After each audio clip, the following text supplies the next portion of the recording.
Al-hikmatu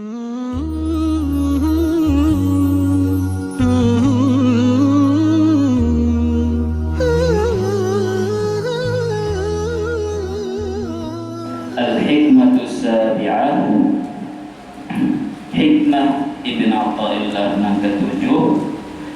La yashukannaka fil wa'di ala wuqu'il maw'udi wa in ta'ayyana zamanuh li'alla yakuna dhalika qadhan fi basiratika wa ikhmadan li nuri sairatika. Ibn Atha'illah berkata di dalam hikmah yang ketujuh, janganlah membuat kamu ragu-ragu atau berburuk sangka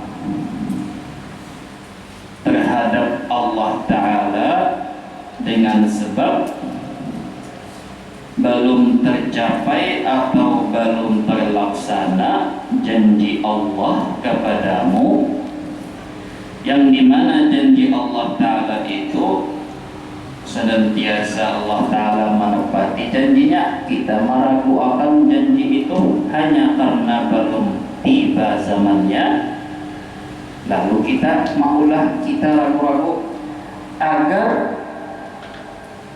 menghindar berhati-hati kalau itu menyebabkan cacat atau mencoreng mata hatimu dan memadamkan, menghilangkan, menggelapkan cahaya batin hatimu. Artinya hikmah Atha'illah yang ketujuh ini berkaitan lawan menyambung hikmah Atha'illah yang keenam. Hikmah Atha'illah yang keenam kan bunyinya ke ini, jangan gara-gara menurutmu terlambat kamu sudah berdoa berulang kali, terlambat kada kelihatan Allah Ta'ala mengabulkan doamu. Jangan itu menjadi sebab kamu putus asa.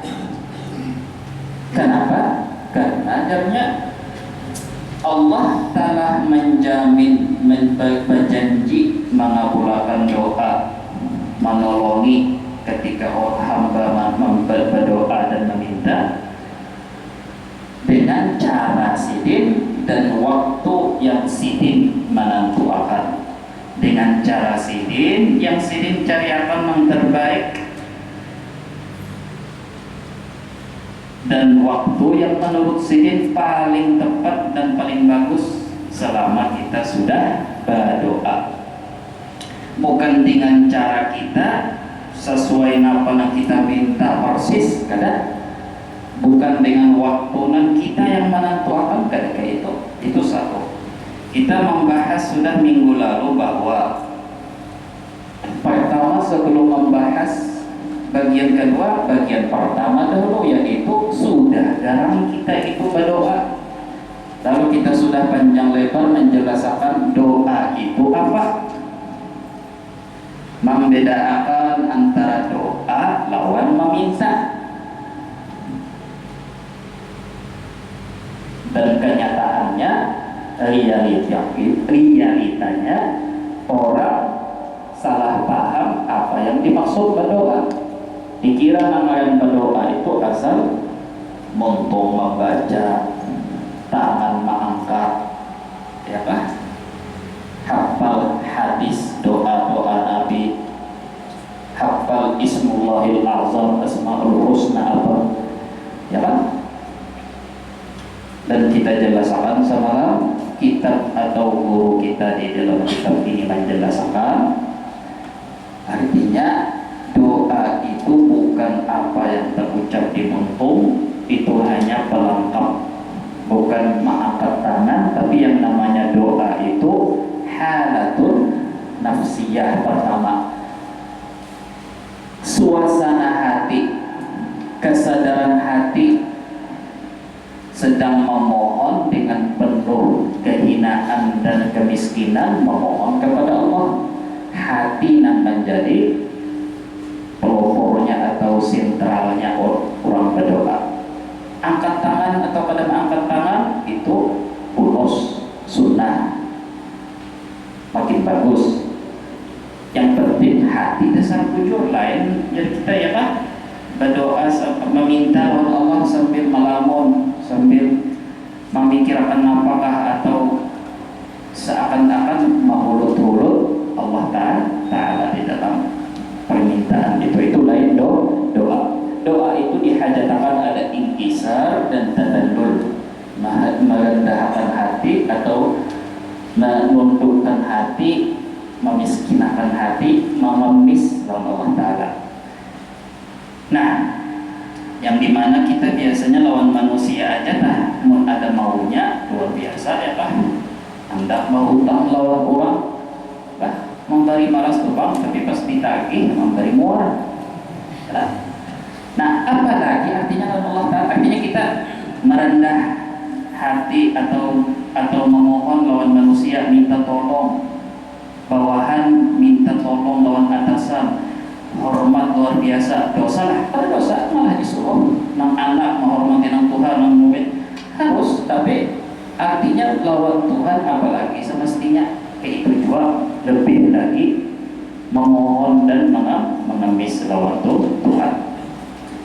Kedua, syarat kedua dan kita supaya doa itu dianggap doa, sebelumnya para sahati ada dosa yang belum bertobat, apalagi dosa gagal, alangkah mestinya memohon ampun bertaubat. Ya nang jadi tradisi orang bahari tadi sembahyang hajat, sebelum sembahyang hajat sembahyang taubat, ya kan, dan seterusnya. Walau ulama bisa di satu sisi yang lain, walau kita ini banyak caranya salah ketika berdoa lawan Allah dalam keadaan seakan-akan mengulut-ulut, tetap kenyataannya Allah Ta'ala mengabulkan doa kencang. Bahkan kalau pernah kita mintain Allah Ta'ala kabulkan, padahal kadang pernah terpikir meminta, apalagi berdoa. Meminta aja terpikir, apalagi berdoa, ya kan? Pernah yang terpikir siang tadi, ya Allah mudahan malam ini kau makan malam, ya Allah mudahan sore ini dalam keadaan Islam iman, ya Allah mudahan sore ini tetap kau berhinak, kau mencium. Kalau pernah minta Allah Ta'ala balik, itu aja tak dulu yang nyata. Karena kita membahas masalah hikmah yang ketujuh ini, tentang ini aturan Tuhan, ini pulang rahmat kasih sayang Tuhan. Nah, hikmah yang ketujuh ini lebih menekankan lagi bahwa Jasidin, jangan gara-gara kita melihat ada tanda-tanda doa kita dikabulkan, sedangkan kita sangat memerlukan, itu maulah kita jadi ragu-ragu. Ragu-ragu apa? Ragu-ragu bahwa Tuhan kada mendengar, ragu-ragu bahwa Tuhan lagi saring, ragu-ragu bahwa Tuhan lagi pilih kasih orang kafir, orang fasik, makin nyaman hidupnya, seorang maka makin melarat. Maka dugaan-dugaan atau sangkaan-sangkaan buruk, syak-syak yang meliputi hati ini berbahaya, bisa memadamkan iman di dalam batin hati dan bisa mencoreng mata hati kita, pikiran hati, malah bisa menyebabkan iman jadi terkikis. Nah, lalu menjelaskan hikmah atau ilah yang ketujuh ini, Imam Buti memberi gambaran. Di dalam Quran banyak contoh Tuhan itu berjanji. Misalkan yang artinya aja dah, orang yang beramal soleh laki-laki perempuan dan ia dalam keadaan beriman akan diberi kehidupan yang nyaman, yang tenang, yang sejahtera. Orang yang pernah ditindas, dihina di muka bumi akan kami tolong menjadi pemimpin-pemimpin di muka bumi. Sungguh akan kami binasakan orang-orang zalim. Maka kita lihat realitanya banyak orang zalim dibiarkan hidup. Dan akan kami buat orang beriman menguasai atau menjadi khalifah di muka bumi. Kita melihat ada aina umat Nabi makin hari makin hina, makin tertindas, orang zalim makin merajalela. Ya kan? In tansurullah yansurkum, jika kalian menolong agama Allah, Allah akan menolong kalian. Gimana aja? Lalu akhirnya kebanyakan orang yang biasanya protes itu orang yang kada tahu, lalu ini menganggap misalnya ketahuan, ya wajar belum protes. Kenyataannya kita mana kita sudah masjid banyak, langgar banyak, sumpah sholat kegiatan hari raya hibah masjid pada muat malah. Sembahyang sudah kita, Jumat rame aja masjid, maulidan acara sudahan maulidan rame. Agama kayak apa lagi kita ngomongin agama sudah, ya kan? Ya kayak model kayak itulah. Nah jadi kayak apa menjawab orang kayak itu? Bujurkah orang kayak itu mempelihatinya? Pelihatnya pun pelihat sekilas bujur padahal salah. Artinya kayak ini. Ujar Sidin, inya hanya melihat Islam simbolis. Orang yang protes nang itu, ayo kita memajukan syariat, kita harus menang di muka bumi, kita harus syariat Allah, kita ada di jalan yang benar, Allah Ta'ala berjanji. Tapi kenyataannya ada misalnya lalu menyalahkan janji Tuhan. Gimana menjawab orang kayak itu? Mengajar sedikit. Kita ini hanya melihat tampilan Islam yang mayoritas ini, hanya memperhatikan pembangunan masjid lawan langgar, kadang memperhatikan pembangunan manusianya. Subuh sunyi, ada yang zuhur asar kada kesubahyaan, maghrib isya hanya dipakai langgarnya baru kayak gudang, ya kan? Bujurai hari raya rame, subuhnya ini nah, sembahyang 5 waktunya ini nah, ya kan? Bujurai kadang sembahyang di Jumat rame, tapi dari sini coba ini masuk ke dalam rumah. Nah, apa yang ada di dalam rumah? Kayak kuburan. Orang mengaji bujur-bujur aja. Umpama sudah ke acaraan lalu aja ayat sebagai pemerdunya hanya baca setengah halaman lalu rasa ia sudah siapa mendengarkan ayat Allah Ta'ala maka ia sudah akan diliputi Allah dengan rahmat yang luas.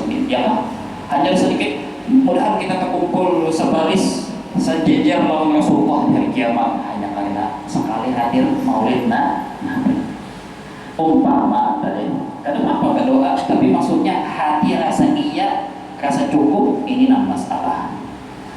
Dari sini bunjurai Jumat hibab aja masjid, tapi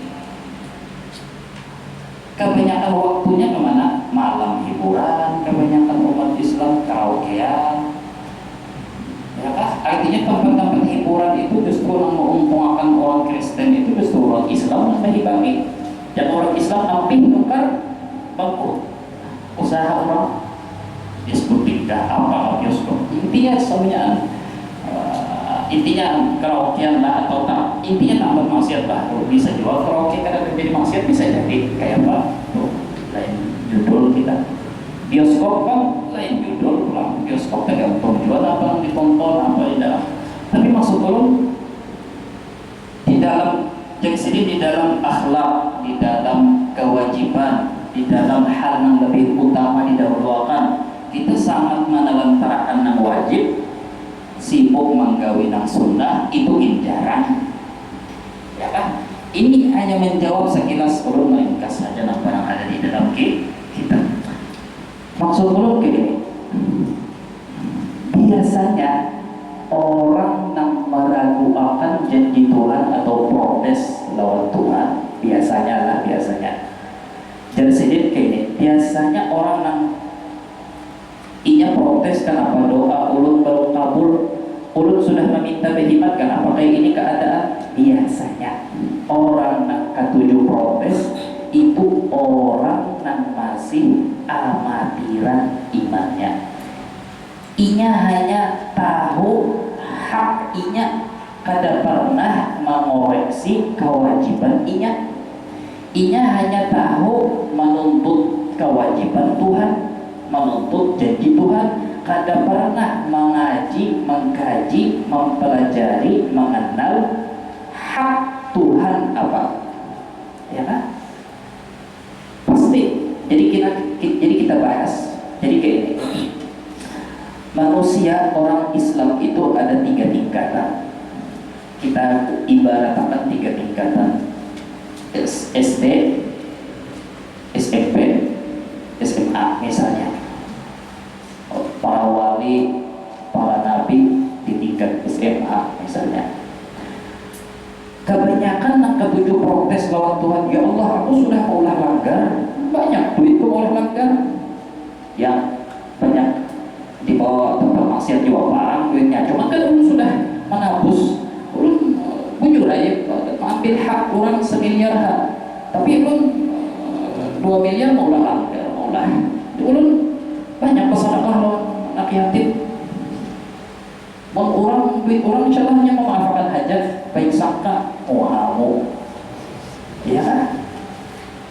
Artinya sekarang inya sudah sembahyang, masih jujur ya sembahyang beberapa hajat daripada sembahyang. Kan model-model orang itu banyak. Lebih baik aku lebih baik aku korupsi duit pemerintah daripada aku korupsi duit orang miskin atau korupsi di duit masjid misalnya. Masih mending aku mau ambil sandal orang aja pada korupsi di miliaran. Nah, intinya kebanyakan orang kayak itu inya kayak kanakan rumah nah kada pernah belajar, kanakan yang selalu aku dong kayak itu, aku sudah ini, aku sudah mana. Nah, ini kira-kira dia melihat ada anak yang gitu, alhamdulillah nih si anak yang gitu, atau kemanakan pinang mungah benar apa-apa, aku yang meraju dia senang para kira-kira diapain karena kayak ini, jangan orang coret dari kartu keluarga. Artinya coba. Nah, jadi dari sini kebanyakan orang yang protes doanya kada kabul, inya kada pernah introspeksi diri, kada pernah lihat tidak kelakuannya. Banyak maksiat 90%, waktunya maksiat 70%, maksiat 20-30 aja. Sembahyang itu gin beberapa aja, itu gin membahanmu juga, itu gin karena lagi ada mencari simpati orang kah apakah. Lihat tidak orang kayak itu jadi sini, kada harapan orang itu hadir istiqamah mengaji, belajar, mengenal Tuhan. Nah coba, jadi kayak ini supaya kita tahu bahwa kita pernah menjalani tahapan SD, SMP, SMA. Contoh, ini orang SD itu umpamanya gini, SD inilah kita menggambarkan orang dahulu ahli maksiat, khamar, zina, berkelahi, macam-macam. Ya kan, paling ada sembahyangan. Pokoknya hidup kayak di hutan tuh bang, hukum riba. Ya kan, lalu tiba-tiba hijrah. Ini kita memakai bahasa milenial supaya paham benar. Artinya ini kan kita banyak melihat orang dahulu buta lalu agama, ada tahu sembahyang, tiba-tiba dapat hidayah, Allah memberinya hidayah. Entah sebabnya apa, pokoknya dapat hidayah. Ya, entah duit habis, entah jabatan hilang, entah kalau ada sebab-sebab, entah dapat bini yang baik, anta umpah kawin waras, banyak itu kan. Intinya itu semuanya maupun zahirnya kelihatannya musibah, hakikatnya itu karunia Allah Ta'ala. Kelihatannya habis duit tapi Allah Ta'ala sayang, Allah Ta'ala. Kemudian bahasa ini adalah menggunakan bahasa hijrah, adalah menggunakan ya pokoknya bertaubat lah. Nah, ini namanya proses kita barataan menjalani yang namanya proses. Kita barataan wajadaka dhalan fahada, Tuhan menemukan kamu dalam keadaan tersesat, Allah beri petunjuk. Bukan Nabi Muhammad yang pernah tersesat, yang salah menafsirkan, itu kita. Nah, memang orang yang hanya bertaubat, hanya berubah kehidupannya, biasanya ada puber. Tahulah puber, artinya rasa iya sudah rasa. Contoh, ini bertaubat, ubah nang hijrah atau bertaubat, ampih maksiat apalagi apa aja, berdosa minum, ampih sembahyang 5 waktu, istiqamah masjid.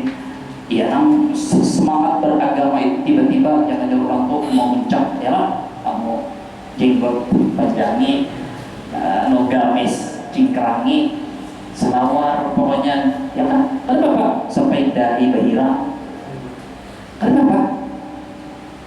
Orang yang ibaratkan akan awaliyah nih, bisa sudah membaca huruf Arab, bisa sudah mengartikan, oh masa bangga tuh Pak. Karena salah, itu proses.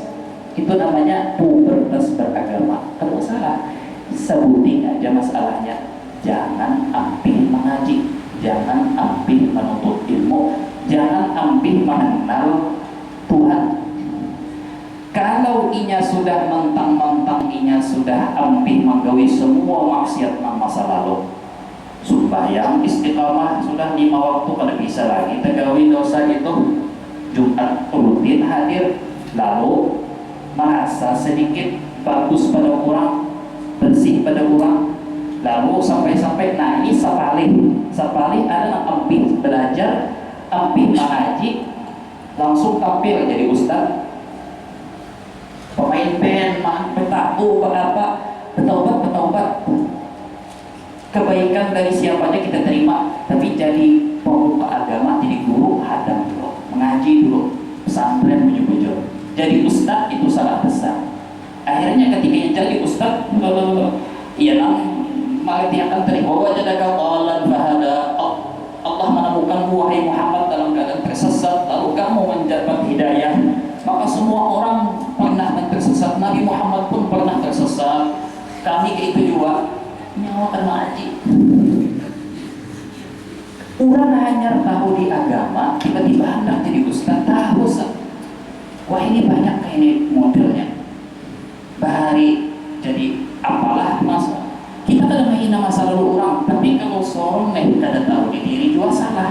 Hanya kayak setahun boleh gurunya yang dilangkahinya, umpama nih mengaji kasih sudah. Jadi ini penyakit. Banyak orang buat ini jadi guru agama, jadi penuntut ilmu, mungkin belum pantas, belum tahapannya. Bujuran enggak? Bujuran. Ini disiapkan live di seluruh RCTI, seperti ada ulun tentang ulun debat, ulun timbul kena. Jadi wah ini kan ada sertifikasi agama, nah ada sertifikasi vaksin aja. Mestinya ada sertifikasi guru minimal dari ibu ini bertanggung jawab, supaya jangan timbul nang ilmu sepupu, ilmu ini orang bahari masa lalu bilang, nah mengarah di bawah jembatan, domba apa berjudi, tiba-tiba taubat, aku dimimpi Rasulullah, langsung beda jadi Rasulullah. Visi majelis kegilaan mana? Jadi hasil pada kesempatan nama melalui sahabat menghargai satu-satu. Intinya ini fatal, ini bahaya. Makanya bujur kawan lebih sulit menasihati orang salah pengajian dibandingkan menasihati menasihati salah pergaulan. Memadahkan orang itu salah pergaulan untuk Tuhan melepok, menyuntan, apa. Kau aja ini melihat dasar gawiannya pergaulan, salah pergaulan. Nah ngalih itu memadahi ikam salah pengajian. Pian diri dengki bangkon. Nah sudah ya. Banyak lagi mano. Nah jadi kayak gini. Ada salah orang melewati proses. Sejahat-jahatnya manusia masih punya masa depan, ya Pak. Sebaik-baik manusia dulu punya masalah, lalu ada saat terkalah juga. Biar nih kali-kali mencari di YouTube. Nah, yang salah itu apa? Yang salah itu hanya masih SD, kelas 4 SD sudah ambil mengenal agama, padahal seorang dapat hidayah karena mendengarkan orang pengajian. Tapi kenapa ambil? Kenapa tiba-tiba anak di ustaz berdakwah aja? Ini dakwah diri sendiri loh, anak ini dulu jujur kenali ada semua begitu. Kenapa yang paham di akhir itu kenapa?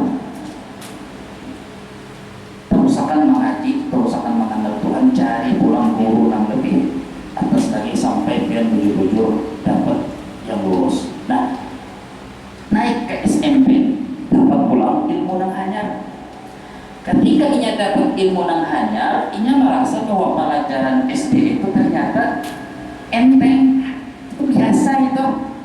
Ambil nang sombong, makanya aja ulun biarkan aja orang tuh pentas dulu, biar aja jadi himung, biar aja nyakal ikhlas, biar aja dulu inya dulu ujung.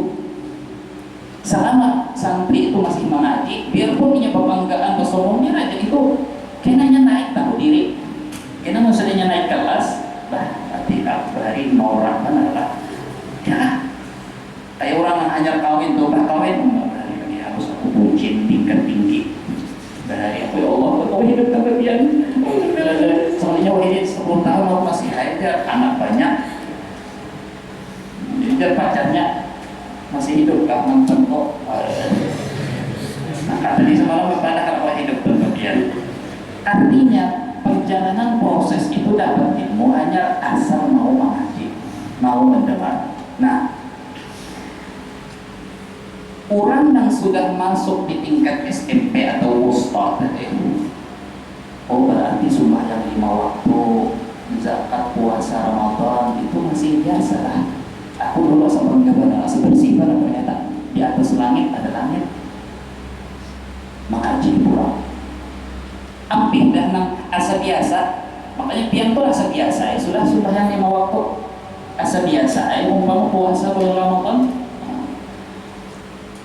tapi bukan ilmu hanya mengaji fikih cara supaya oh ternyata aku ini ada tergawi sunnah lah, ada tergawi oh ada paham aku sekalinya sembahyang ini kayak ini caranya lah, ada cara kayak ini oh ternyata ada perbedaan pendapat lah, paham. Terus kan jangan amping. Makanya selama orang merasanya sudah cukup, kada perlu bertakun, kada perlu mengaji, itulah awal kebutuhannya terjadi. Lalu akhirnya sampai inya misalnya mengenal Allah Ta'ala. Ketika inya sudah masuk mengaji sifat Allah Ta'ala, Asma'ullah Husna apa artinya? Inya mengaji lebih dalam agama, tahu istilah rohnya agama, tahu kayak apa semestinya seorang lawan Allah Ta'ala itu pada pantas menganggap diri itu menghutangi Tuhan surga. Ayo, ulun sudah berdoa, ulun sudah sembahyang, ulun sudah beribadah, mana surga kok? Itu tingkat amatir bukan anak SD masih. Kalau anak yang sudah SMA, kuliah, sudah makam orang yang arif, mengenal Tuhan, walaupun awal-awal tingkatan mengenal Tuhan, walaupun masih 1 SMA, inya kenal Tuhan, sumpah inya menagih Tuhan, sumpah inya madahkan Tuhan itu pahutang lawan inya, sumpah apalagi sempat menagih menyalahkan, sumpah. Kenapa sumpah? Karena sudah mengaji, sumpah yang mana sudah pada khusyuk, mana melamun, mana mahitung pun hutang, mana sumpah yang bangun ngantuk, mana mengendau, mana sunnahnya ada hatinya sudah mulai tahu diri. Jadi pian semakin merasa bersalah, semakin merasa terpuruk, semakin merasa kurang, itu tanda iman pian masih hidup. Orang yang sudah merasa ada salah atau merasa kurang menyinggung nang lain, efek nang lain. Kalau mungkin aku kalau bisa, kalau mungkin ya. Tapi yang mungkin melihat tulisan di Instagram, melihat tulisan di status ajin aku yang disinggung, itu bagus tuh pertahanan atau bagus, bujur kata bagus saja, jangan dibawa ya Pak. Artinya tuh ketika kita merasa kurang, merasa salah, merasa apa itu bagus. Nah, maka menuntut ilmu itu mengenal Tuhan pada habisnya. Makanya para aulia itu sampai usah paling tinggi siapa manusia ini, Nabi Muhammad. Maka karena itu Nabi Muhammad itu jadi kadang aku ini hati merasa bersalah, minta ampun bertobat 100 kali sehari. Ada riwayat 70 kali. Minta ampun bertobat versi Nabi lah, enak kita astagfirullah 100 kali, sedikit pun mungkin kawan. Ini istighfar nang bujur-bujur mulai hati. Rasulullah sembahyang sampai batis bengkak, ya kan? Afala aku maaf dan syukur dan Sayyidah Aisyah apa lagi ya? Sembahyang sampai batis bengkak, sampai kasamutan batis bengkak, dan maka Tuhan sudah mengampuni. Tuhan sudah mengampuni pian. Ada berdoa, artinya mengampuni, artinya pian tidak pernah berdosa. Lain kita dasar hibah dosa ini Tuhan dasar atau Nabi tidak pernah berdoa, maksum dari dosa. Para penghemat, nah ini kan orang bertakun mengaji. Ini bonusnya berkahnya orang bertakun. Nabi menjawab, afala akunu abdan syakura. Kadang semestinya aku menunjukkan kehambaanku, mensyukuri berian Tuhan yang kada habisnya. Orang tahu, inya nikmat yang ada ini ingin aku kalau mensyukuri. Barang berusaha walau apa lagi anak mensyukuri nang kau berhina, kau bergerak, kau guring, kau makan, kau minum, kau aja mencium, kada hilang penciuman, alhamdulillah kau rusak punya, kau kentut, jangan kau berherak kayak apakah kada kisah menderita hidup, kau berherak, kau apa aja yang dilihatnya nikmat Tuhan, apa aja yang didengarnya nikmat Tuhan.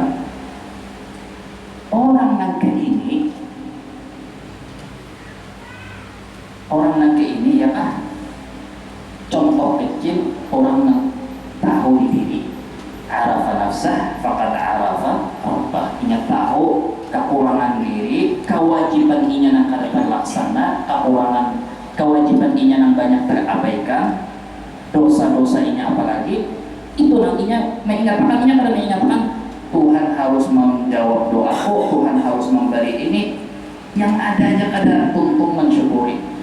Jadi nantinya pikirkan hanya apa hak Allah Ta'ala. Jangan pian bisi anak ini hanya pikirkan ulun banyak salah lawan pian, hak pian banyak ada ulun selesaikan, kewajiban ulun banyak lalai. Kan bagus itu kan, memikirkan kewajiban inya, kelalaian inya, dan memikirkan hak Tuhan. Itu kan beda lawan yang sebaliknya yang kelas SD tadi, yang masih sekolah dasar, yang dia ingatkan kewajiban Tuhan apa, hakku apa, aku sudah berdoa, aku sudah menyumbang, maka jadian dilipatkan ganda, dilipat gandakan harta 100 kali lipat, nah duit bertambah 10 kali lipat aja duit kok sudah ditambah ya kan, masih protes. Orang intinya merasa dirinya harap merasa bujur terus, merasa inya nang Tuhan Allah Ta'ala hamba, inya merasa bahwa Allah Ta'ala yang harus diatur, aku nang mengatur. Jahil murad terkit masjid kepala kuat kamu. Nah, jadi bahkan orang-orang yang di tingkat SMA apalagi sarjana tadi, orang-orang aulia, orang arif billah, Ketika inya mendapat kesusahan harta, kesehatan, musibah, difitnah orang, disampahi orang, dibodohi orang, disakiti orang.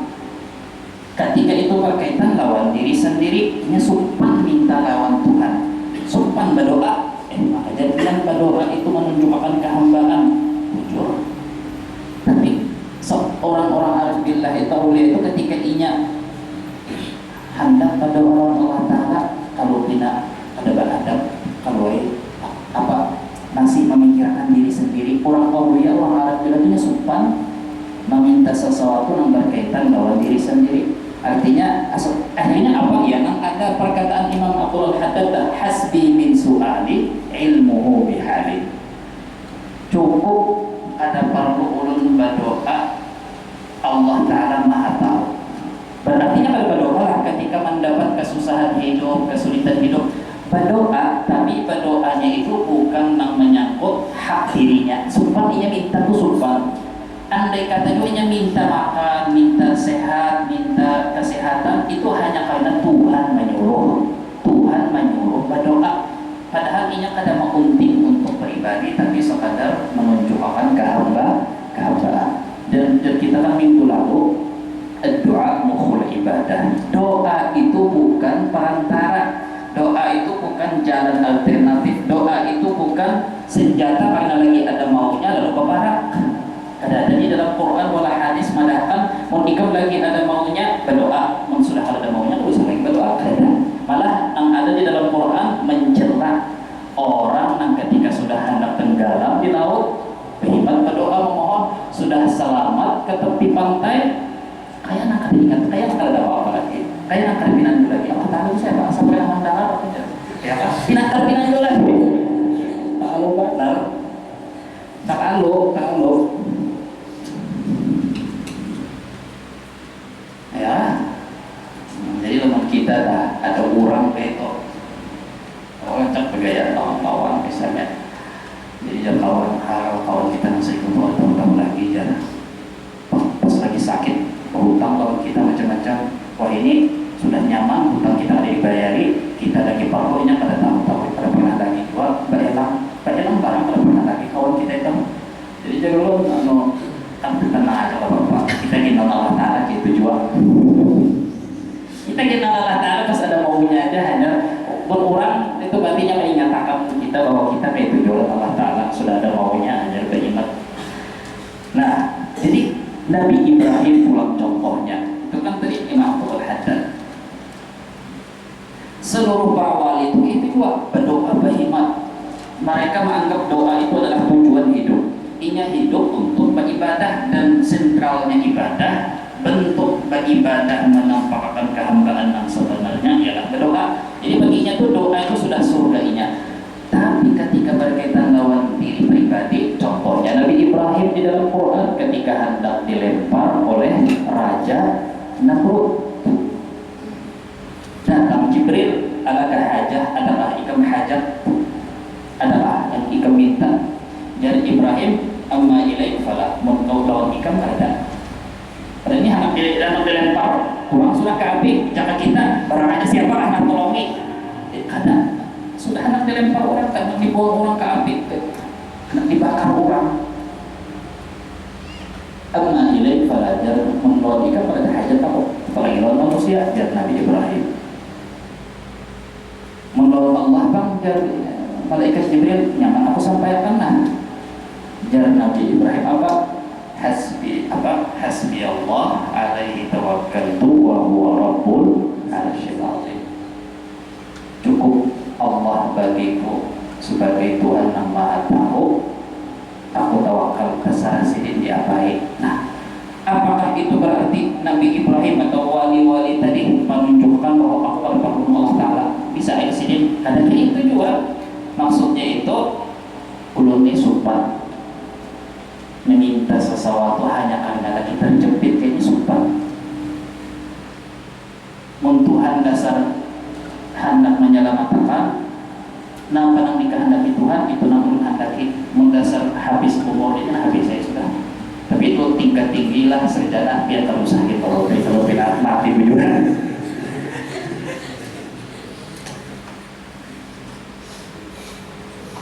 Nah, jadi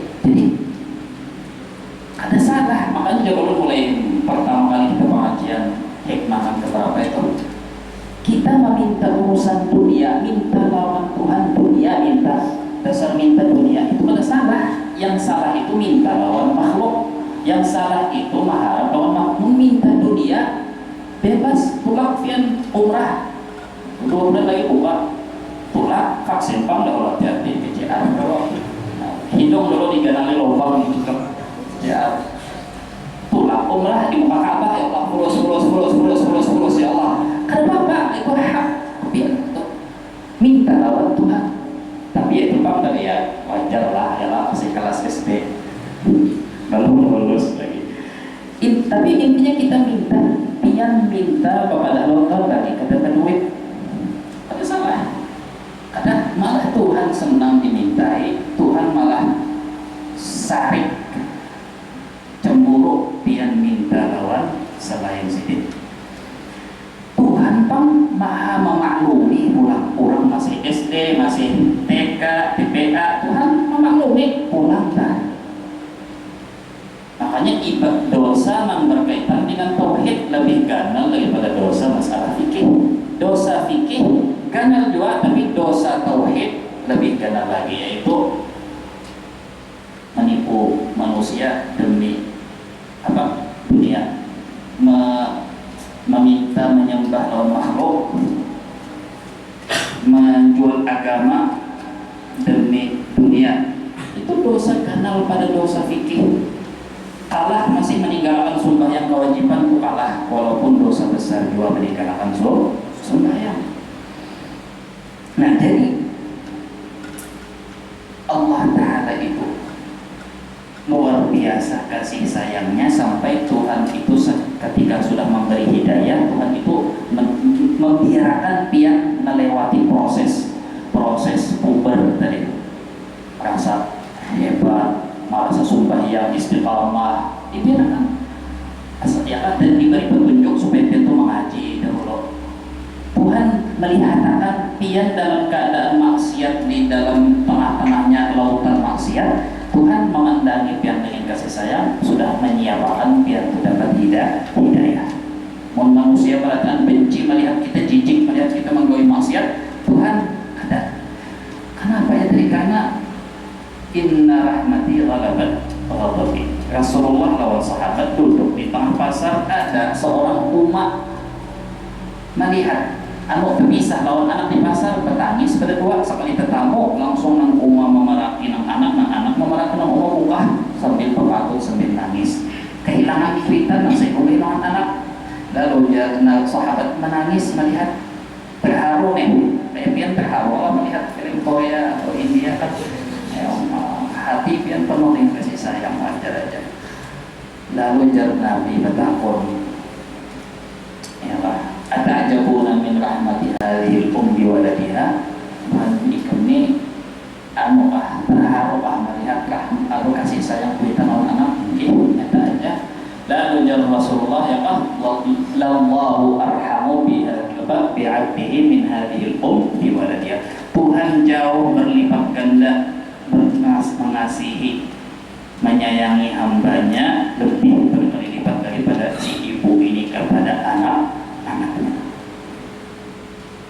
Jadi ibaratnya adalah pian di si umat, andai kata pian itu sudah luar biasa mau berbuat kezaliman, kejahatan, maksiat, seluruh manusia tahu, jijik, membuli, menghina, merendahkan. Satu-satunya mungkin di dunia ini nang masih, walaupun dahulu sangkal, jengkel, benci lawan pian, kuitan walaupun kuitan itu benci, nah istilahnya sudah terlepas, ikan main anakku, bantet benar, perbuatan nakal benar, menyakiti orang aja, menyetrum anak orang, mencocok kulit orang, masalah orang ya, hantu, ikan main anakku, dicoret. Tapi ketika Umar pian nang pernah melahirkan pian, maharagu pian, melihat pian lagi dibuli, dihina, diusir orang, hendak dibunuh orang, pasti Umar pian orang pertama mengakui pulang lawan pian dan membela pian. Sudah tidak usah mencampuri urusan ini urusan aku lawan anak. Bapak kamu mencampuri ini urusan aku lawan anak. Nah ya lah. Jadi Allah Ta'ala itu ketika melihat hambanya nih diusir orang, ditendang orang, ditolak orang, Tuhan aja lagi masih membela. Langit sudah hendak menenggelamakan, ya kah? Hendak mengaku, minta izin. Langit hendak mencuri meruntuhkan, ya kah? Tapi jar Tuhan, ikam kan nama ulahinya, aku nama ulahinya, ya kah? Rahmat Tuhan. Jadi rahmat Tuhan ialah lawan manusia tadi.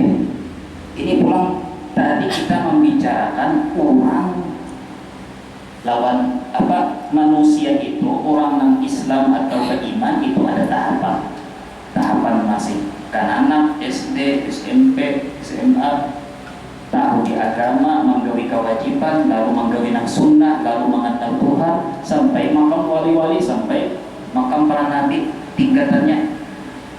Ya, itu dari sisi manusia pulang. Adapun dari sisi Tuhan, inilah yang pulang. Nah, ini syariat itu sebagai aturan. Siapa yang maulah aturan? Allah Ta'ala. Allah Ta'ala yang maulah aturan, lain aturan yang mengendalikan Allah Ta'ala. Ini pulang supaya kita lebih mendalam sedikit banyaknya malam ini. Tadi kayak biasa belajar mengenal Tuhan. Umpama kayak ini, ulun maulah peraturan di pondok. Peraturan di pondok ini menurut kurang banyak karena masuk di akal. Batas satu semester kenakan kada boleh lipat 5 hari. 5 hari alfa, 5 hari izin, 5 hari sakit. Mau lipat kada boleh masuk ujian. Jadi selama semester 6 bulan hanya boleh sakit 5 kali. Ya ada yang protes. Apakah itu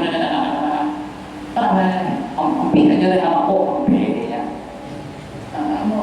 Kita kan bergerbang juga, ada pintu. Hati-hati di jalan.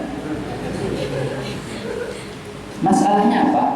Tapi tak gunakan yang lawan barataan santri. Ini ulun kan barakan ulun Allah Ta'ala lah kata artinya ulun nang manusia nang kayak ini ada kejam. Artinya ada sifat pemikir akal dah. Tak gunakan yang lawan santri nang anak nih. Ada nang 7 hari, 10 hari, 15 hari. Tetap aja ulun masuk akal ujian. Oh, orang kada paham kok ini guru nih kada ada peraturan, kada ada pendirian, kada ada prinsip. Maka semalam menggunakan aturannya 5 hari lipat kada boleh ujian. Nah, itu yang namanya kebijakan. Kita maulah aturan itu sudah melewati proses menimbang, memilih, memilah. Karena kalau kita beri izin 10 hari boleh alfa, boleh sakit, boleh 10 hari sakit, 10 hari izin, 10 alfa. Ingat 20 hari kada turun. Ini sifat manusia itu diberi daging minta hati, diberi hati minta duitnya. Ini kan manusia sudah. Jadi Allah Ta'ala ketika menerapkan syariat Islam ini, Allah Maha Pencipta, Maha Tahu. Lalu Allah Ta'ala ini udah peraturan ini. Kita haram memvonis ikam ahli neraka, ikam ahli neraka. Kenapa? Dan Tuhan dari urusan ikam dan jauhan ikam ini penitia surga.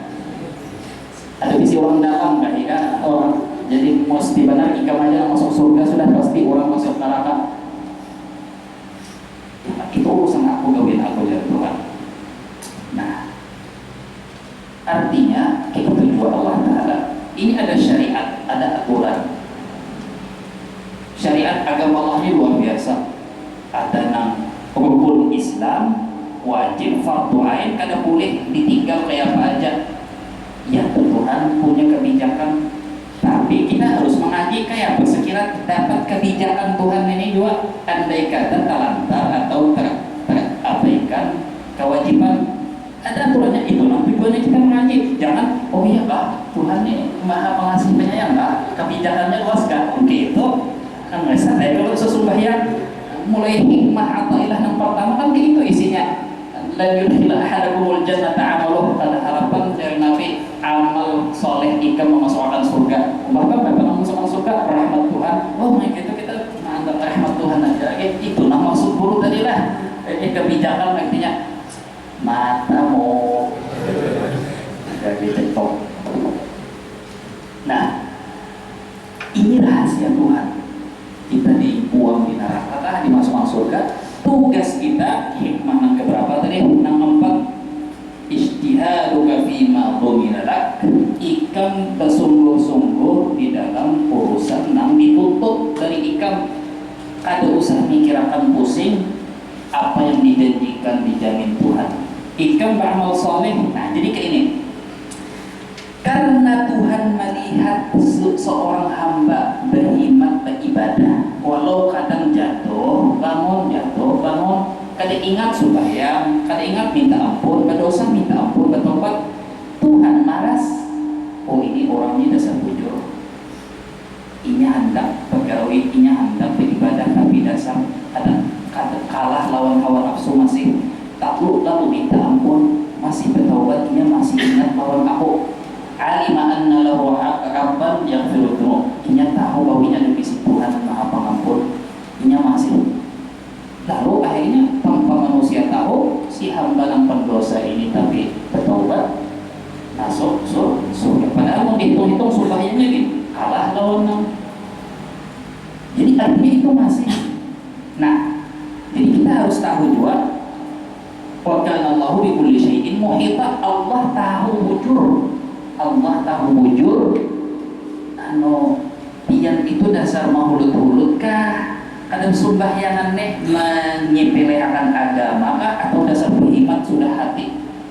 Tapi terjauh pulang, terdiksir pulang, berusaha. Makanya tadi Allah Ta'ala ada berhajat lawan ibadah kita. Tapi Allah maulakan aturan Tuhan, tahu maha tahu hati pian bujur kah? Bertaubat atau nangka ini kan mulut-mulut apa Allah Maha Pengampun, pura-pura tahu aja gawe dosa, tanggung malam ini isuk aja kena gawe pulang sekali mau gawe kena aja bertaubat, Allah Maha Pengampun, kena santai aja kena dulu santai.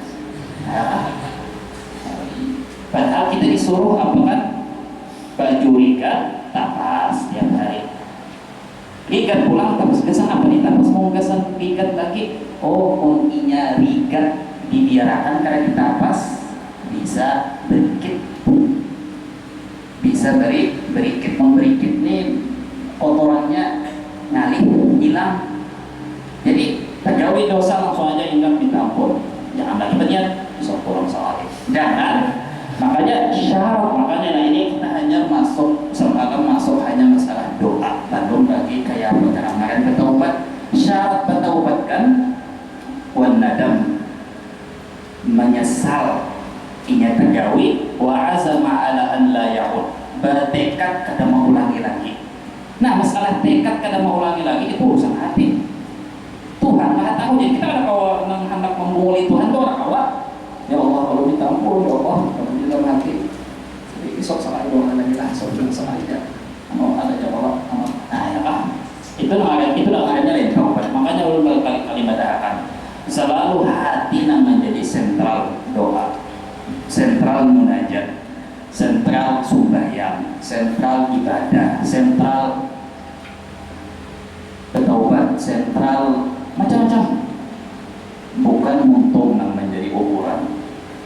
Nah jadi ketika kita sudah mulai paham ini syariat Tuhan, ini ajaran Tuhan, ini undang-undang yang dibuat Tuhan, lalu kita paham pula Allah Ta'ala di atas aturan sendiri. Tuhan yang mengolah aturan. Allah Ta'ala itu lain robot, nah kayak ATM, pijik sini keluar, gawe dosa neraka, gawe salah ini hitungi. Allah Ta'ala bisi buku menghitung ini berapa sudah dosa, berapa maksiat. Seakan-akan Tuhan itu diatur oleh aturan, padahal Tuhan pencipta aturan. Ini harus paham orang yang dalam tahap suluk. Kitab ini kan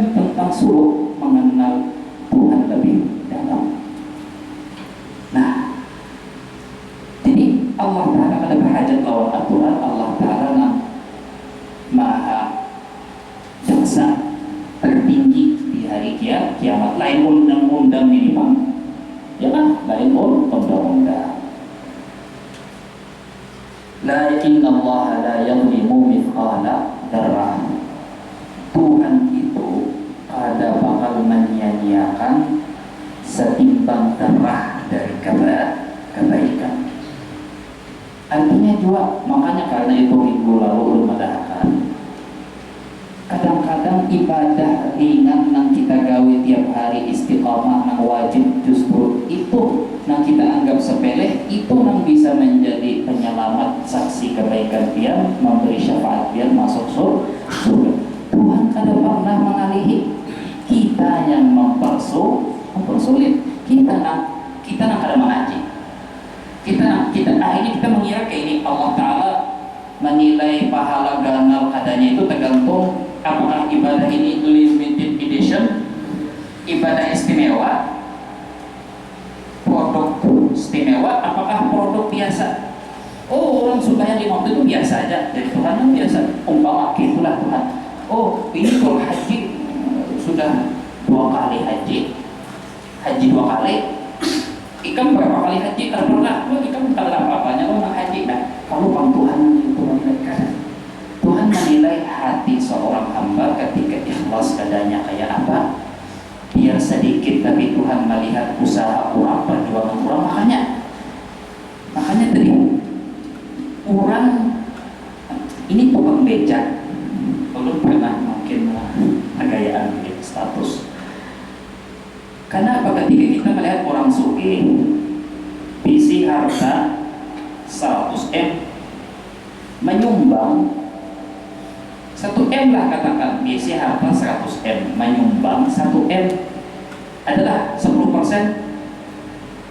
1M dari 100 adalah 10%, dan sampai 10%, 1% aja kita langsung pada berbondong-bondong memuji pemurah luar biasa, si doa pencinta akhirat, oh si ini pencinta kebaikan, cinta ulama. Tapi kita melihat ada orang tukang becak, tabungannya kira-kira paling banyak 1 juta, ya kan? Menyumbang 200.000 atau menyumbang 100.000. 100.000 itu bagiinya sedikit kan banyak? Bagi kita sedikit, bagiinya 10%. Kenapa kita itu koler, jarang atau kadang menganggap itu sebagai sifat perilaku pemurah? Tapi orang sugih bisi 100M menyumbang 1M, luar biasa sih itu, masya Allah, pencinta akhirat, calon akhirat surga. Padahal kisah lagi mustahil kalau benar Tuhan dan masuk surga. Tapi namun orang beca apa? Orang beca namun ada bisi 1 juta. Kadang orang wani, kadang inya. Makanya tadi tukang beca kawanannya bukan tukang beca juga. Inya menyumbang inya mengutangi atau bahkan memberiakan kawan 100.000, beli inya 1 juta. 100.000-nya tukang beca itu memberi kawannya ng tukang beca. Kenapa? Biar kawan becanya, aku ini anak perlu makan susu, perlu makan lagi, maka tak bolehan hari ini lagi PPKM. Namun kehutang bawalah hutang aja jangan tukang beca yang pertama kali. Terus meskipun pakai yang kurang nih 500, kenapa kita bagi separuh 500. 500.000-nya nang sesama tukang beca ini menyelamatkan nyawa. Karena anak kada dapat susu, bini kada makan, menyelamatkan nyawa. Nang 100M memberi kurang 1M mungkin bisa membangun langgar masjid, kalau urusan nyawa. Ya kan? Jadi itu kadang-kadang Allah Ta'ala itu meringankan beban pian, kelihatannya pian beribadah, nilai yang pian bari itu ada dari nilainya di mata manusia, tapi bagi Tuhan 100.000 dari tukang becak itu menyelamatkan nyawa. 500.000-nya itu merupakan 50% dari harta 1 juta. Ya, nah coba penilaian Tuhan lawan penilaian manusia. Makanya ulun berkali-kali mengatakan manusia ini kadang kawat dianggap ukuran. Manusia ini terpintar kebanyakan. Tapi jangan kebanyakan manusia ini kada pintar. Manusianya hanya melihat nang wow, nang mewah, nang gaya-gayaan, nang kada perlu. Jadi Makanya kita menderita hidup, menderita batin kalau omongan orang, komentar orang itu menjadi ukuran ibadah kita. Makanya kita mencari mati yang bunuh diri. Dia harus ada bisi ilmu sorongan, ada bisi guru yang membimbing, yang mendahkan baik ini baik itu. Karena Tuhan kadang pernah mempersulit kita. Makanya Tuhan bisi cara. Tapi kadang perlu maksudnya mendoakan pian supaya jadi tukang beca, maka ada itu juga. Kalau yang begitu berubah profesi kada. Cuma maksudnya itu keikhlasan hati orang yang menyumbang sedikit, padahal baginya banyak, bagi orang sedikit. Makanya dari banyak orang yang hartanya sedikit tapi kaya raya, banyak orang yang hartanya triliunan tapi memberi malas miskin. Itu bang tadi. Coba biar bayangkan ya, ini supaya kita ini meluruskan pemahaman kita tentang Allah Ta'ala. Selama ini menganggap Allah Ta'ala itu kayak model Hitler. Tahu Hitler, Adolf Hitler nih, pemimpin Nazi Jerman. Karena kalau salah sedikit, anak buahnya mengandalkan banyak, tembak mati. Mantap, mikrofon tak salah umpamanya, maka sudah dilajari, gantung. Kalau salah dikit, Allah Ta'ala itu lain Fir'aun, lain Raja Namrud. Kalau kau tercapai sedikit, kenapa ini? Ya, buang laut buaya, umpama. Allah Ta'ala itu pada itu. Allah Ta'ala itu coba biar bayang. Makanya kenapa ulun mengajak itu bukan sampai membaca terjemah. Barang siapa terjemah, kalau isok itu pulang hadis Nabi baca berapa hadis terjemah. Ini kadang masalah terjemah, ini masalah melihat ada apa di balik teks terjemah, merenungi. Umpama kayak ini ketika ada hadis Nabi pulang. Ini kan banyak hadis nanti, cuma kadang-kadang kita membaca lalu-laluan kayaknya berdarus. Contoh misalnya ada hadis Nabi, Innallaha la yarda 'anil 'abdi, sesungguhnya Allah Ta'ala itu ridha kepada seorang hamba. Ada riwayat la yuhibbul 'abda, cinta kepada seorang hamba. Coba, Allah ridha, Allah cinta. Apa yang digawi hamba tadi? Beratkah? Ngalihkah? Sulit? Ada. Ya'kulul aklata fayahmaduhu 'alaiha, makan sesuatu nasi, sepotong roti aja. Ketika si hamba tadi lagi makan roti, ingat bahwa ya Allah, untung aku kau sehat, kau makan, Tuhan mengkaruniai hari ini kau pulang makan. Hatinya saking bergembira itu sampai terucap alhamdulillah. Nah ya kah, ucapan yang sinkron lawan hati. Kadang alhamdulillah itu bagus. Pian kita berada di tweetan mulai halus apa-apa alhamdulillah. Kan jadi tradisi sampai orang Kristen gitu ya, kadang assalamualaikum ya orang Kristen. Alhamdulillah.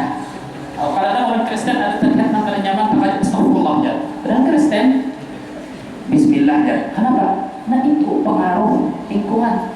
Banyak orang Islam gitu juga. Nah jadi ada orang, jadi Allah Ta'ala itu begitu mudah mencintai, membangun hubungan cinta.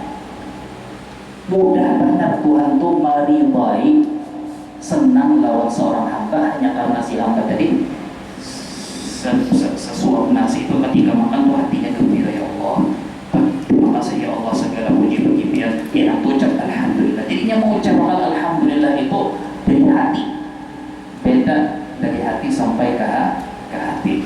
Itu anak kucing kada tahu saya. Wa yashrabu syarbata fayahmaduhu 'alaiha, meminum seteguk air, ya Allah, alhamdulillah alladzi ja'alahu 'azban furatan bi rahmatihi wa lam yaj'alhu milhan ujajan bi dhunubina. Alhamdulillah yang nyamannya air hitam dahaga. Ya Pak, alhamdulillah alladzi. Makanya Nabi mengajari setiap wirid doa itu ada ilmu di situ. Mengatakan segala puji bagi Allah yang menjadikan ja'alahu 'azban furatan, menjadikan air ini tawar, bersih, jernih, nyaman diminum. Walam yaj'alhu milhan ujajan, pada dibuat Tuhan masin pahit gara-gara dosa kita. Ya, melihat banyu hampir Allah Ta'ala kenapa mengolah banyu ini kada rasa wala manis wala pahit? Kenapa Tuhan kada mengulahkan warna? Kenapa banyu ini kada berwarna? Kenapa banyu ini kada rasa manis pahit? Kada bau? Oh hebatlah. Karena namun banyu ini ada warnanya merah, misalnya biru. Misal banyu ini warnanya biru. Kita hendak mempel keramik putih jadi biru. Hendak mandi biru sawangan jadi biru. Betul tak? Betul. Kita ketawa kayak gitu. Rahmat Tuhan. Ayo. Pian minum pakai biru. WC. Sia-sia mencat. Apa biru, hendak ini bersih, terus mau biru, ada jadi mancat, makanya tumpung macet. Semuanya pakai banyak masalahnya. Untung ada, kayak itu juga rasa kenapa ada manis, kenapa ada tahu, ada masin. Mungkin itu napanya kita masak jus jeruk manis. Masakan maulah sambal pakai banyak jadi manis, apa-apa jadi manis, apa berataan mahajatakan banyak. Benar aku pikir. Makanya kunci seorang mengaji mukmin itu menuntut ilmu tafakkur. Untung Tuhan kada mengulahkan ini ada baunya, kada kisah lagi ya.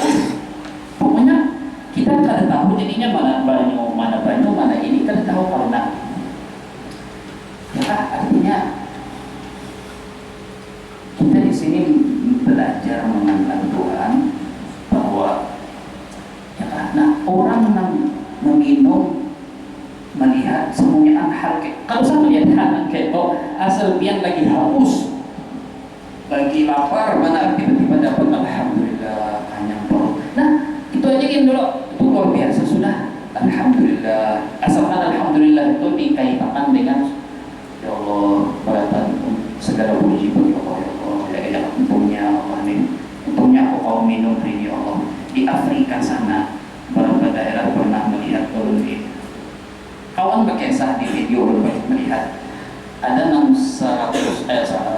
kilo atau 5 kilo lah jarak berapa dalam sehari itu sore habis asar mendatangi perjalanan 5 kilo di jalan Batis. Kan ada banyu di situ kecuali ada sumur, jadi mendatangi kepadang pasir ada sumur mendatangi 5 kilo jadi pengantrian kakian binian orang Afrika kasihan. Sumurnya ini pulang banyunya karo tapi topang lagi yang diminum yang dimasak nang ini lalu bang 5 kilo berjalan sinjauhan banyu karo itu kolehan berapa paling jerikan yang harus sebutin itu kesan berapa hari ngalihnya entahnya mencari banyu. Makanya tadi kenapa orang fakir lebih dahulu dari orang miskin masuk surga 500 tahun dahulu 500 tahun masuk surga karena ini itu hal-hal yang sederhana sepele ini tuh luar biasa bersyukur nyaman mudahnya bersyukur. Sedekah 100, 500 lebih gandal nilainya daripada makin enak. Kenapa? Keikhlasan, ketulusan, syukur hati, kada merasa ampuh, merasa biasa malah sumpannya berbiasa dalam orang menyumbang tadi 20.000 aja. Sumpannya kan mau biasa apalagi anak Banggaria. Nah coba. Jadi ini kan sebagian dari kalau kita mau berpikir tafakkur. Insya Allah pian berdoa kayak apa aja kada barat benar hati kada sangkal lamun palihat pian doa pian berumus saja karena pian pasti sudah berbaik sangka pasti Tuhan sudah menyiapkan yang terbaik karena Tuhan itu Rahman Rahim maha pengasih penyayang maha mengetahui maha bijaksana. Maka itu tadi itu yang dimaksud yang hikmah apa yang pertama kita pernah belajar Allah Ta'ala memasukkan pian surga karena Allah rida karena melihat pian bersungguh-sungguh mengerjakan amal saleh. Bukan amal saleh itu yang memasukkan surga tapi amal saleh itu bentuk keikhlasan pengabdian penghargaan pian lalu Tuhan lihat itu ikhlas maka jadikan karena itu ikhlas masukkan surga. Menurut terakhir kita sebelum menutup, ya kan, ini termasuk orang yang cakap tahun, dasar orang yang cakap tahun. Lalu pakai bersumpah yang ini ulun rencak berniat was-was, sembahyang ada khusyuk, ya ada khusyuk. Ini ada nilainya di mata Tuhan. Maka satu-satunya kewajiban rukun Islam yang kalau ditinggal sembahyang. Ya sekarang sembahyang kalau diterima ya Pak, ya niat. Nah makanya itu orang yang sudah mengaji atau yang sudah di kelas SMP lah hitungannya tahu bahwa was-was itu disebabkan karena kada tahu kita, karena kita kada mengaji bujur-bujur apa itu niat, karena kita hanya mengaji memahami agama dari kebanyakan orang waktu belajar di TPA, di mana niat itu adalah nawaitu usolli fardal isya'i arba'a sahja usobah yang fardu zuhur 4 rakaat menghadap kiblat karena Allah Ta'ala. Sepanjang itu dimasukkan di dalam takbir, ya Allah,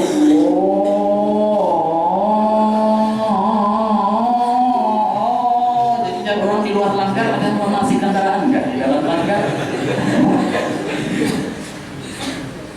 Kenapa? Inya gagal paham, dianggapnya niat itu ya tadi membaca saja Allah yang berdoa apa rakaat mustaqbil. Orang tua gin kada kawa, orang alim kayak apa aja gin ngalih pemikiran Allah saja Allah, iya Allah astagfirullah Allah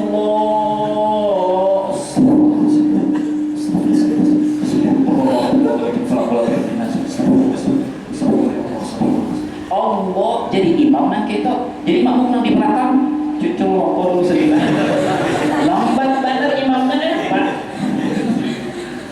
Jadi iya nih bentuk nang ini orang hanya mengaji buku TK, buku TPA jadi imam, yang di belakang kan maharib cucu rokok dulu sedikit nah awalnya kawan sebilah aja lambat bener imam ya. Nah coba anak-anak, jadi niat itu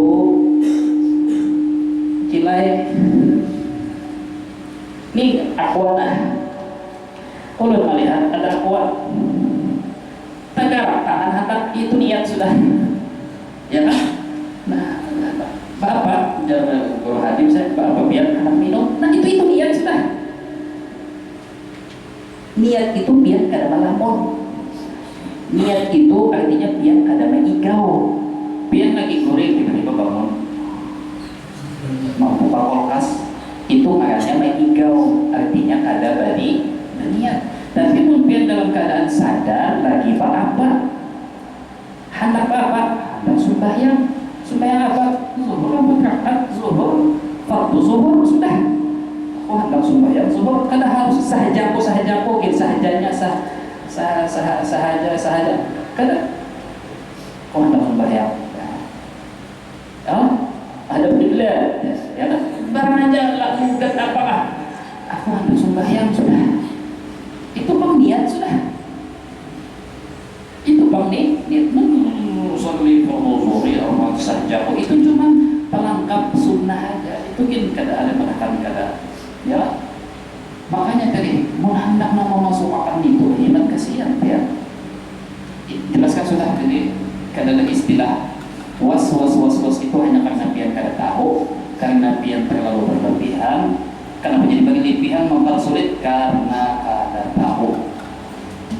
Siapa masalah ketarikan yang termisu fi ilman sahalallahu lahu tariqan ilal jannah. Siapa mengaji bujur-bujur makin mudah ia masuk surga. Jadi lamun kita masih turun mengaji tapi agama kelihatannya makin sulit, berarti pian salah alamat. Lain ilmu nang dimaksud itu niat tuh. Khusyuk Pak, khusyuk semuanya mazhab selain mazhab Ahmad bin Hanbal adalah madhahakan itu sunnah kada wajib. Hanya mazhab Ahmad bin Hanbal pendapat itu mu'tamadnya dari madhahakan itu wajib, lain fardu tapi wajib beda. Nah fardu wajib, fardu itu harus diqadha, mungkin kita salah, wajib cuman dikurangi pahala atau kada diterima, tapi ya kah sah tetap hijab, laisa min salat la laisa lil mar'i min salati illa ma'aqala anha. Seseorang itu pada dapat apa-apa dari pahala sembahyang kecuali namanya sembahyang dalam keadaan sadar, artinya khusyuk. Khusyuk itu apa? Khusyuk itu ketika dia Allahu Akbar bismillahirrahmanirrahim alhamdulillahirabbil alamin, dia lagi sadar dalam keadaan sembahyang. Dia lagi sadar dalam keadaan sembahyang, itu namanya khusyuk. Memang khusyuk itu ada tingkatan tinggi, ada ikhlas, ada tingkat rendah tinggi. Tapi pian sembahyang sadar lagi sembahyang itu khusyuk. Tapi namun pian sudah sadar, tiba-tiba assalamualaikum warahmatullah, itu namanya kada khusyuk. Sah kada menurut fikih, sah aja, usah lagi mengotot. Tapi mau bertobat, artinya bertobat, pian sembahyang sunnah pulang khusyuk mudah. Itu pun ulama berpendapat sepaling, khusyuk itu kalau pian sudah menyiapkan sebelum sembahyang untuk berdoa, Rabbi a'udzubika min hamazati syaitan, ya Allah berlindung dari bisikan syaitan. Sudah siap-siap bujur urusan di luar sembahyang, pian berdoakan, sudah menenangkan hati, bujur tenang sudah ya sampai Allahu Akbar. Kita sembahyang lengah, teringat akan apakah itu masih dimaklumi dan kada mengurangi pahala sembahyang. Nang dimaksud dengan khusyuk nang mengganggu sampai kada dapat pahala dari sembahyang, pian mulai sembahyang, mulai sebelum sembahyang, pian hanya sembahyang itu hanya daripada ritualitas atau kayaknya masalah kayak model kerajinan, hanya kebiasaan Allah. Wala bersiap-siap, wala menyiapkan, wala punya-punya, wala berusaha. Allah. Assalamualaikum. Kayak orang setengah spontan. Ya, itu berarti orang ini kada berusaha, kada berusaha khusyuk. Tapi ketika pian sembahyang lengah, awalnya melihat ke kanan, seketika pian ingat langsung, ya kan?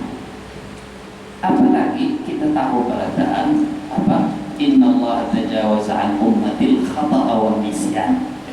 Tuhan kalau orang tak salah karena kada tahu, padahal sudah belajar tapi dasar kada tahu, padahal sudah belajar hendak atau kada ingat ketika pian dalam keadaan sembahyang, kada ingat bahwa pian dalam keadaan sembahyang ialah lengah. Berarti masa Tuhan menghukum pian atas sesuatu kelupaan diri. Memang Tuhan kadang menghukum karena kita lupa, tapi mungkin Tuhan bisa aja menegur kita. Kenapa ikam masih di luar sembahyang berhimat dan mau urusi dunia? Contoh ini padahal kalau yang menyampaikan, tapi itu syariat Tuhan. Melandau, apa hukumnya melandau? Dengan mudah itu Nabi mengatakan apa? Man nama an shalah aw nasiha fal yusalliha illa dzakaraha. Siapa terguling atau kada ingat tertinggal sembahyang limpah waktu, habis waktu karena kada ingat atau terguling ingat kada menggarak atau kada terbangun apa orang guling apa? Fal yusalliha illa dzakaraha. Langsung mau sudah bangun atau sudah ingat sembahyang. Hakikatnya melandau itu ada dosa. Hakikatnya lah, jangan sepotong video dipotong itu aja diseberangan. Nanti mas, yang ditiwas Tuhan tuh karena apa? Begadang. Tahu aja biasa ketujuh melandau. Jangan pian tahu aja kok biasanya sembahyang terbangun subuh masih tuh begadang. Ini kadang seorang begadang tahu aja kencang melandau. Nah, Tuhan menghukum kita kenapa melandau? Kenapa melandau? Kenapa begadang? Paham nggak? Kecatur, kasak, sekat, ya kan? Tahu aja. Nah, gitu. Jadi bisa aja kita disalahkan Tuhan, dianggap perbuatan dicela Tuhan, mungkin jadi dosa melandau karena yang begadang atau mengabayakan guring. Tahu aja sudah lain pian biasanya istiqamah, biasanya tahajud, kau aja bangun subuh, biasanya pian jam 10 guring. Kenapa jam 10 guring, jam 9 malah guring? Tetap aja jam 6 melandau misalnya. Kadang di luar kebiasaan karena keuyuhan kah, yang datang pegawai kah, apakah keuyuhan? Nah, itu kita disuruh Tuhan mau tahu aja, so, jadi orang lain-lain. Orang begadang kita nggak mau niwas kalau inya tahu caranya kayak pembangun. Ada orang begadang, jadi namanya orang itu mendapatkan seringkali hukum itu bersifat relatif. Nah, jadi kembali ke tadi masalah khusyuk. Intinya, bapak-bapak, ibu-ibu sekalian, ijtihaduka fi ma'lumillah itu mestinya ijtihaduka fi ma'lumillah. Urusan pian, tugas pian, sembahyang, berusaha khusyuk. Soal diterima Allah, pada diterima Allah itu lain urusan pian. Asalkan pian hawa sembahyang walaupun takbiratul ihramnya aja khusyuk, itu sudah luar biasa berharga di mata Tuhan. Tuhan pada menyanyiakan walau sekecil darah. Itu aja. Nah, selebihnya Bang, tinggal kita ini mengingatkan dosa kita banyak, kesalahan kita banyak, sembahyang kita pada seberapa, kada khusyuk. Ingatkan terus kesalahan kita dan kebaikan Tuhan lawan kita. Kita jangan melihat Tuhan kada memberi, Tuhan kada mengazab kita, itu sudah syukur lah. Benar. Padahal Nabi Muhammad ketika lawan sahabat di peperangan Uhud hanya gara-gara ada sedikit sekali orang melanggar perintah, itu pun karena ijtihad, melihat orang lagi berbagi rampasan perang, turun melanggar perintah Nabi. Azabnya atau istilahnya tegurannya, akhirnya orang Islam kalah. Padahal Nabi Muhammad ada, malah Nabi Muhammad kafir pulang untung pecah gigi, menerima imbas dari pelanggaran sebahagian orang. Itu teguran kasih sayang dari Tuhan, memberi ilmu. Jadi jangan mereka sahabat menghubung dunia ada, tapi justru itu menjadi ilmu pelajaran bagi kita. Kecerobohan atau kesalahan sahabat itu adalah rahmat bagi umat. Jadi kayak apa aja yang dalam Nabi, kisah di dalam hadis Nabi tersalah atau sahabat tersalah, itu karena Tuhan hendak memberi ilmu. Jangan sahabat kada tersalah kita kada dapat ilmu. Nah, itu hal yang lain. Lalu intinya, coba kita lihat Nabi ada, sahabat ada sing aja tersalah, diberi Tuhan, ditegur Tuhan. Nah, sekarang kita sing banyakkan dosa. Kita tahu kisah Nabi Adam gara-gara makan aja dipindah ke bumi. Kita coba dosa sing banyakkan, maksiat sing kenalan, ibadah karena kawan tempuh, khusyuk makinnya ada, ya kan?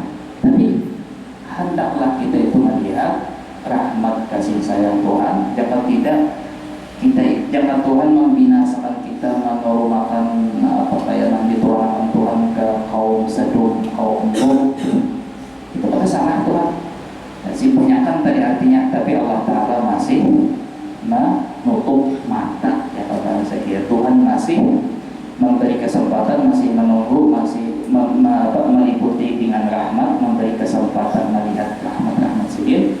Ya, maka sambungan daripada hikmah ini sebetulnya belum tumpang bujur lagi, tapi ya waktu sudah waktu sudah. Mudah-mudahan Allah Ta'ala memberi kita taufik hidayah, istiqamah senantiasa menuntut ilmu, mengenal Allah dan mengenal Rasulullah, mengenal ilmu agama, menuntut Islam dan iman, dan mensyukuri karunia Allah Ta'ala tadi diberi husnul khatimah. Al-Fatihah.